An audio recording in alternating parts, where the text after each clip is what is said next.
Aujourd'hui, nous allons fabriquer une petite table qui nécessitera 5 seaux de résine époxy. D'ailleurs, son coût de revient dépasse les 1000 $. Bonne vidéo à tous. Tout d'abord, nous allons nous occuper du plateau de la table. Pour cela, nous prenons ce type de moule réutilisable. D'ailleurs, c'est un accessoire très pratique et solide. Vraiment. On me demande souvent comment les fleurs se comportent lors de la coulée. Eh bien aujourd'hui, nous allons essayer de répondre à cette question. J'ai pris quelques fleurs stabilisées, des fleurs séchées et même des bouquets simplement séchés par le temps. Nous enduisons soigneusement le moule d'un agent de démoulage. C'est de la cire en spray.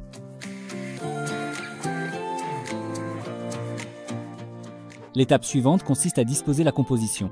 Ce type de fleur, en particulier, est une rose stabilisée. C'est une fleur naturelle, traitée avec une solution spéciale. La solution de stabilisation pénètre dans les cellules végétales et conserve la fleur. Et le remplissage à la glycérine maintient l'humidité. Au final, la fleur restera humide. La fleur garde l'apparence du naturel pendant très longtemps, selon le vendeur jusqu'à 5 ans.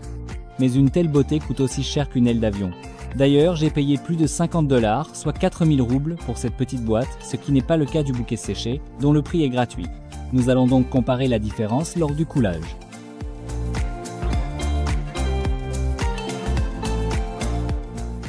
Après avoir disposé les objets les plus gros, ou plutôt les plus hauts, dans la coulée, nous versons la première couche.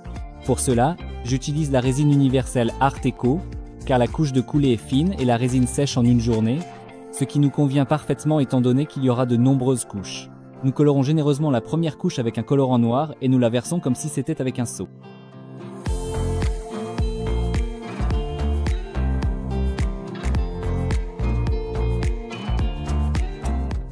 Nous passons le correcteur et laissons la coulée reposer pendant une journée. Le lendemain, la première couche a séché et je dispose des fleurs plus petites. Alors pourquoi fait-on cela précisément dans cet ordre particulier? Au final, je veux obtenir l'effet que la composition émerge progressivement de l'obscurité la plus profonde. C'est précisément pour cela que l'on place d'abord les objets les plus gros, puis de plus en plus petits.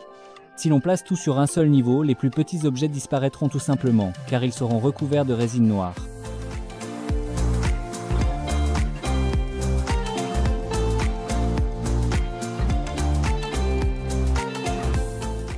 Pour la couche suivante, je colore à nouveau avec le même colorant noir, mais de façon moins abondante. Et chaque couche suivante sera plus transparente, donc moins noire. C'est précisément grâce à ce coulage en plusieurs couches que l'on peut obtenir le résultat souhaité.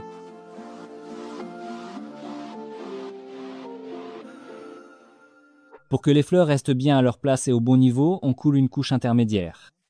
Elle est très fine et sert de colle. On y dispose ensuite avec grand soin les fleurs et les branches.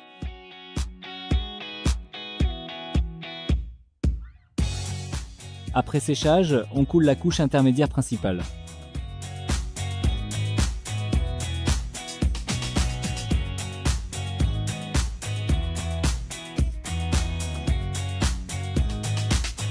J'ai légèrement teinté la résine avec un colorant noir afin que la frontière entre les couches sombres et la couche supérieure transparente ne soit pas trop visible.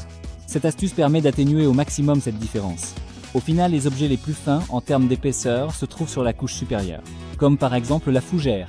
D'ailleurs, elle aussi est naturelle et stabilisée. Tout cela est recouvert de résine jusqu'en haut, ce qui veut dire que nous avons 7 jours pendant que la résine polymérise. L'étape suivante consiste à s'occuper du piétement. Ici, ne pas choisir la facilité, et de fabriquer le piétement en résine époxy. Pour cela, nous fabriquons un coffrage carré à l'aide d'une planche recouverte de ruban adhésif posé sur du contreplaqué. Nous enduisons soigneusement tous les joints avec du mastic silicone. Nous assemblons la boîte et la serrons avec des vis.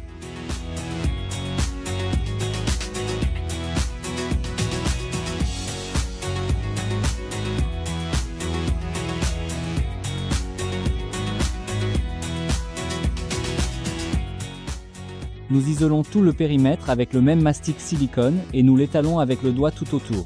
Mon idée est de réaliser une base en forme de glaçon, dans laquelle seront également versées des fleurs. Afin d'économiser de la résine, j'ai dû tricher un peu. Nous avons coupé la plupart des bourgeons car ils constituent le plus gros élément. En conséquence, plus ils dépassent, plus il faudra de résine pour le remplissage. Et grâce à cette technique élémentaire, vous aurez besoin de 2 fois plus de résine. Moins. Nous versons la première couche avec de la résine à prise rapide, car cette couche est très fine et servira de colle pour éviter que la composition ne bouge lors des prochaines coulées. Pour se rapprocher au maximum de l'effet d'un glaçon, nous mélangeons de la résine transparente et blanche pour la première couche. Nous versons le mélange à la base, puis à l'aide d'un sèche-cheveux, nous créons des marbrures.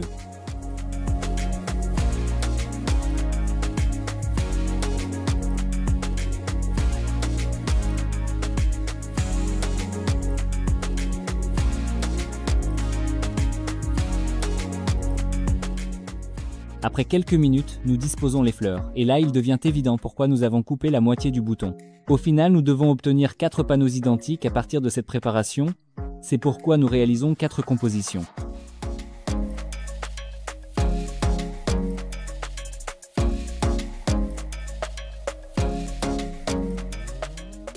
Le lendemain, la première couche a pris, et nous préparons 10 kg de couche intermédiaire. C'est toujours le même art massif, et ici on voit clairement la différence entre les deux composants. Donc il faut mélanger la résine longtemps et soigneusement, jusqu'à ce que ces stries troubles disparaissent. Ensuite, il faut verser le mélange dans un nouveau seau propre et sec, puis bien remuer à nouveau. Sinon, il y a un risque de verser un composant non mélangé dans le coulage, qui à son tour ne séchera jamais correctement. Ensuite, tout se fait selon le schéma déjà éprouvé. On verse comme d'habitude dans le coffrage et on enlève les bulles avec le correcteur. Mais en réalité, c'est superflu, car cette composition polymérise. 7 jours. Il est très fluide, ce qui signifie que toutes les bulles s'échappent d'elles-mêmes. Dans cette couche, on ajoute également quelques veines blanches et on laisse le coulage reposer pendant une semaine.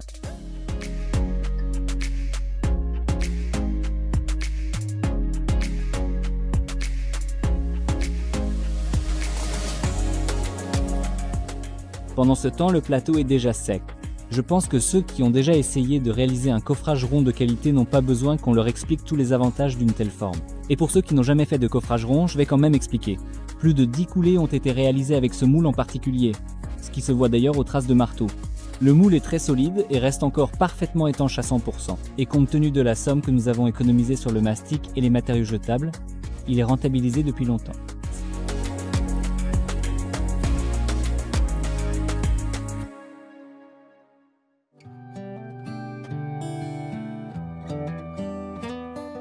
Une fois que la surface est globalement nivelée, nous enlevons les copeaux d'époxy et nous nous occupons de l'arrière. Ici, on effectue la même opération, mais il faut calibrer une couche plus épaisse. Nous en avions tenu compte dès le départ, c'est pourquoi la première couche noire a été coulée avec une marge. Au final, après le calibrage, nous avons 2 faces parfaitement planes et une pièce à la bonne épaisseur. Et c'est vraiment très important, car un plateau de table trop épais aurait l'air beaucoup trop massif. À propos, les panneaux pour le piétement. Nous avons aussi décidé de les faire avec une marge et de nous adapter ensuite à l'ensemble visuel. À ce moment-là, le panneau principal avait séché mais pas complètement. C'est précisément maintenant que nous la sortons du coffrage. Comme la plaque est encore élastique, il est beaucoup plus facile de l'extraire à ce stade, ce que vous pouvez voir à l'écran.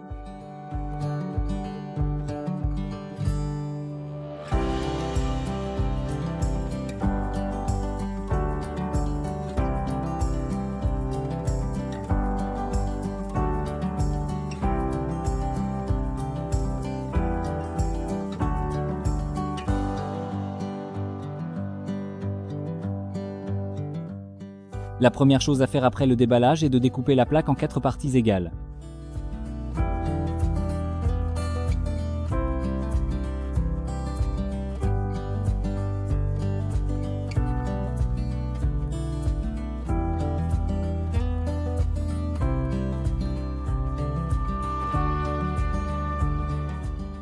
L'étape suivante consiste à régler précisément la scie à 45 degrés et à couper ainsi les 4 pièces de bois.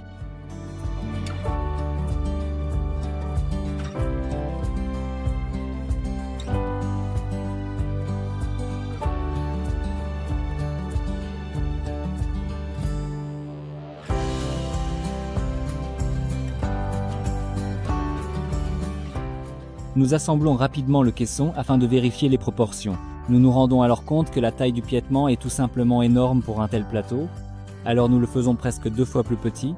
De la même manière, nous coupons la partie inutile à 45 degrés.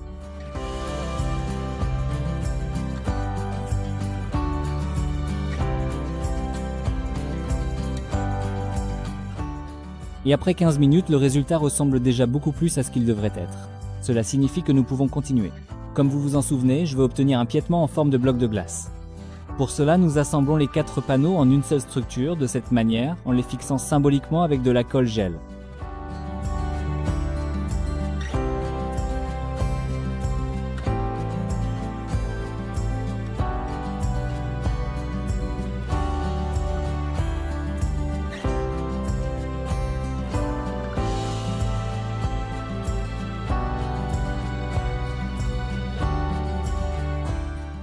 Ensuite, nous enduisons soigneusement le tout de mastic silicone à l'intérieur, puis nous lissons le pourtour avec le doigt.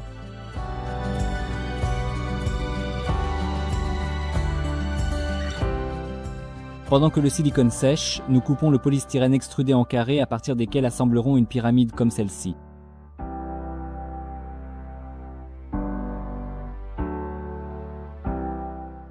Au final, nous l'avons bien recouverte de ruban adhésif et placée au centre du futur piétement. Pourquoi avons-nous fait cela? Si jamais la résine trouve un passage et commence à s'infiltrer à l'intérieur de ce cube, le polystyrène extrudé fera barrage en occupant déjà l'espace, et la fuite sera donc minimale, puisque tout le volume est rempli par cet insert. L'étape suivante consiste à imiter une surface glacée. J'ai décrit cette technique en détail dans l'une de mes vidéos précédentes. Ici, tout est simple. Une feuille d'aluminium rigide, recouverte de ruban adhésif, qu'il faut bien froisser puis redresser légèrement.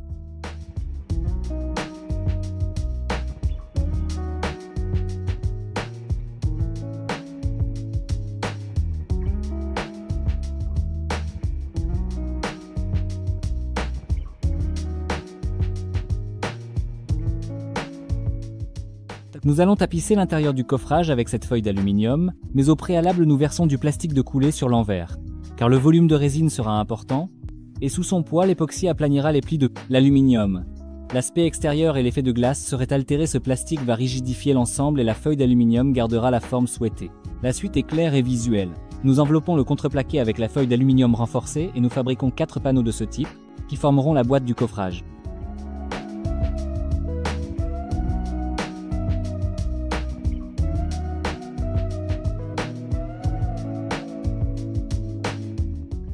Nous soignons bien toutes les jonctions. Nous les enduisons de mastic et les serrons avec des vis.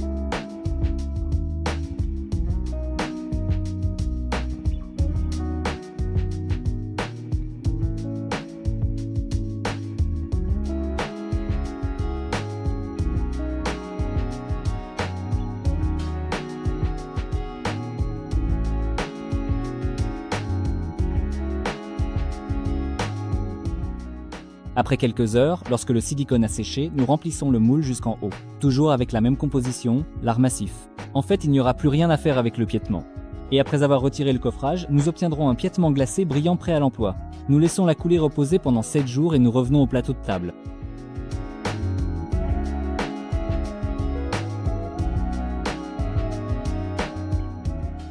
Il ne reste plus qu'à bien la poncer et à enlever le chanfrein. C'est ce à quoi nous nous attelons. Puisque le plateau sera verni, nous avons finalement poncé avec un grain 500. Cela a pris plus d'1 heure. Mais c'est important.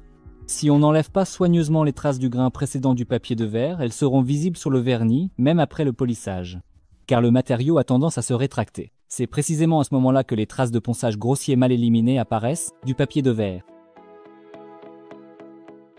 Nous arrondissons légèrement le chanfrein avec une fraise et c'est la dernière opération avant le vernissage.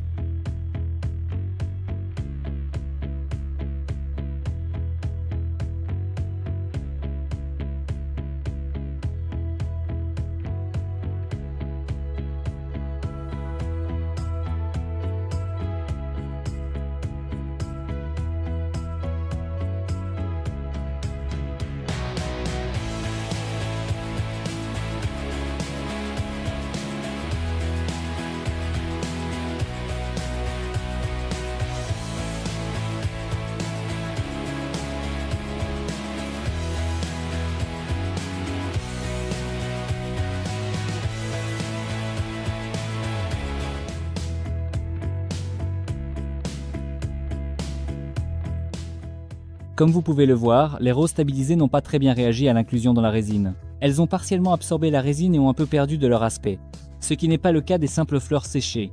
La conclusion ici est évidente. Au final, il a fallu 55 kg de résine pour la table.